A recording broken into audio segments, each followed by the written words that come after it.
bringing you some of the best speakers and teachers from across the globe. Their words inspiring you towards your best days. This is the Learn, Develop, Live podcast, Speakers Hub. Good morning! This is the Learn, Develop, Live podcast and the Speaker Hub for today. I'm your host, director and CEO of the show, Jaggs.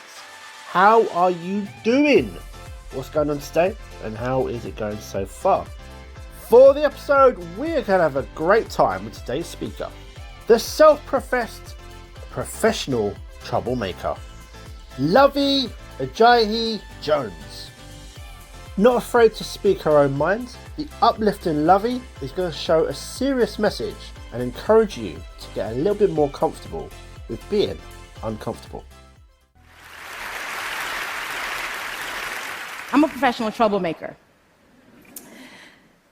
As my job is to critique the world, the shoddy systems, and the people who refuse to do better. As a writer, as a speaker, as a shady Nigerian, I feel like my purpose is to be this cat. I am the person who's looking at other people like, I need you to fix it. That is me. I want us to leave this world better than we found it. And how I choose to affect change is by speaking up, by being the first, and by being the domino. For a line of dominoes to fall, one has to fall first, which then leaves the other choiceless to do the same. And that domino that falls, we're hoping that, okay, the next person that sees this is inspired to be a domino. Being the domino for me looks like speaking up and doing the things that are really difficult, especially when they're needed, with the hope that others will follow suit. And here's the thing. I'm the person who says what you might be thinking, but dare not to say. And a lot of times people think that we're fearless. The people who do this, we're fearless. We're not fearless. We're not unafraid of the consequences or the sacrifices that we have to make by speaking truth to power. What happens is we feel like we have to, because there are too few people in the world willing to be the domino, too few people willing to take that fall. We're not doing it without fear. Now let's talk about fear. I knew exactly what I wanted to be when I grew up. I was like, I'm gonna be a doctor. Dr. Luvvie was the dream. I was Doc McStuffins before it was a thing. And I remember when I went to college, my freshman year, I had to take Chemistry 101 for my pre-med major. I got the first and last D of my academic career. So I went to my advisor and I was like, okay, let's drop the pre-med because this doctor thing is not gonna work because I don't even like hospitals. So let's just consider that done for. And that same semester I started blogging. That was 2003. So as that one dream was ending, another was beginning. And then what was a cute hobby became my full-time job when I lost my marketing job in 2010. But it still took me 2 more years to say, I'm a writer. 9 years after I started writing before I said, I'm a writer, because I was afraid of what happens without 401ks, without, how am I gonna keep up my shoe habit? That's important to me. So it took me that long to own this thing. That was what my purpose was. And then I realized fear has a very concrete power of keeping us from doing and saying the things that are our purpose. And I was like, you know what? I'm not gonna let fear rule my life. I'm not gonna let fear dictate what I do. And then all these awesome things started happening and dominoes started to fall. So when I realized that, I was like, okay, 2015, I turned 30. It's gonna be my year of do it anyway. Anything that scares me, I'm gonna actively pursue it. So, I'm a Capricorn. I like my feet solidly on the ground.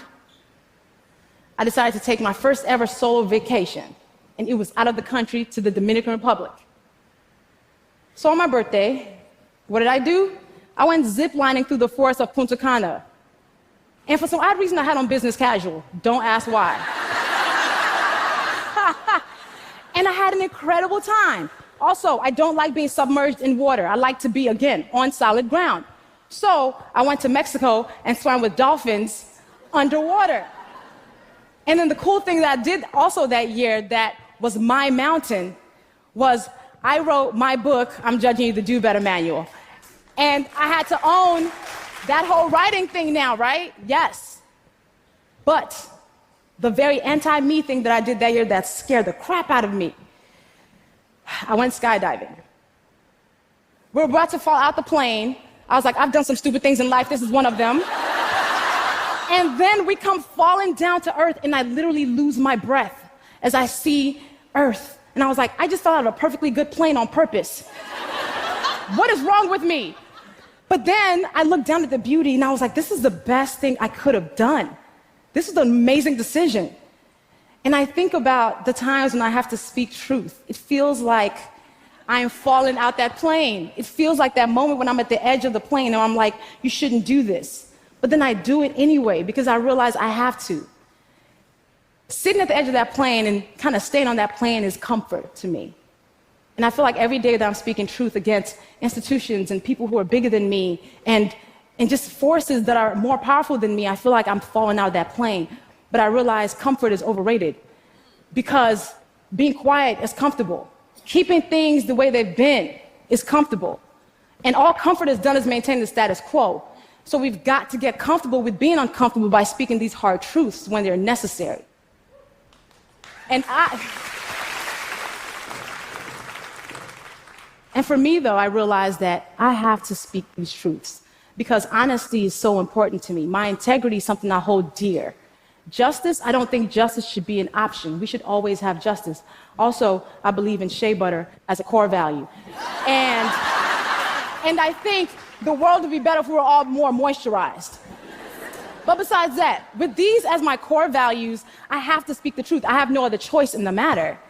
But then people like me, the professional troublemakers, should not be the only ones who are committed to being these dominoes who are always falling out the planes or being the first one to take this hit.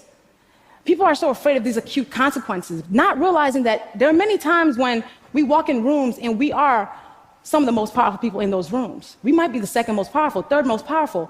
And I firmly believe that our job in those times is to disrupt what is happening.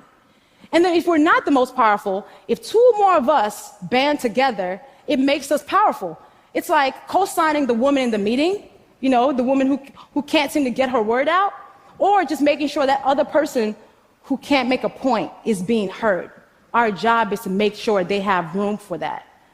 Everyone's well-being is community business. If we made that a point, we'd understand that for the times when we need help, we wouldn't have to look around so hard if we made sure we were somebody else's help.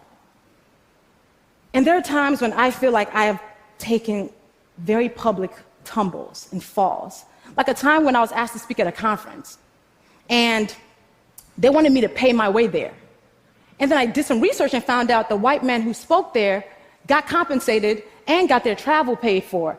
The white women who spoke there got their travel paid for. The black women who spoke there were expected to actually pay to speak there. And I was like, what do I do? And I knew that if I spoke up about this publicly, I could face financial loss. But then I also understood that my silence serves no one. So I fearfully spoke up about it publicly, and other women started coming out to talk about, I too have faced this type of pay inequality. And it started a conversation about discriminatory pay practices that this conference was participating in. I felt like I was the domino the time I read a disturbing memoir by a public figure and wrote a piece about it. And I knew this person was more powerful than me and could impact my career. But I was like, I gotta do this. I gotta sit at the edge of this plane, maybe for 2 hours. And I did. And I pressed publish and I ran away. And I came back to a viral post and people being like, oh my God, I'm so glad somebody finally said this. And it started a conversation about mental health and self-care. And I was like, okay, all right, this thing that I'm doing, I guess, all right, it's doing something. And then so many people have been the domino when they talk about how they've been assaulted by powerful men. And it's made millions of women join in and say, me too. So shout out to Tarana Burke for igniting that movement.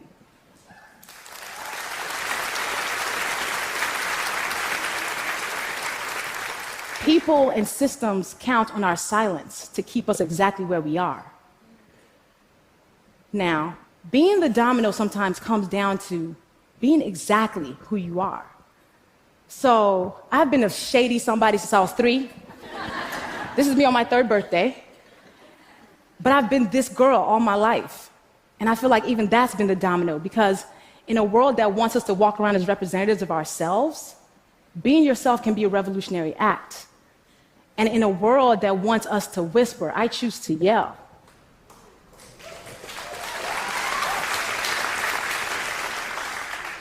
When it's time to say these hard things, I ask myself 3 things. 1, did you mean it?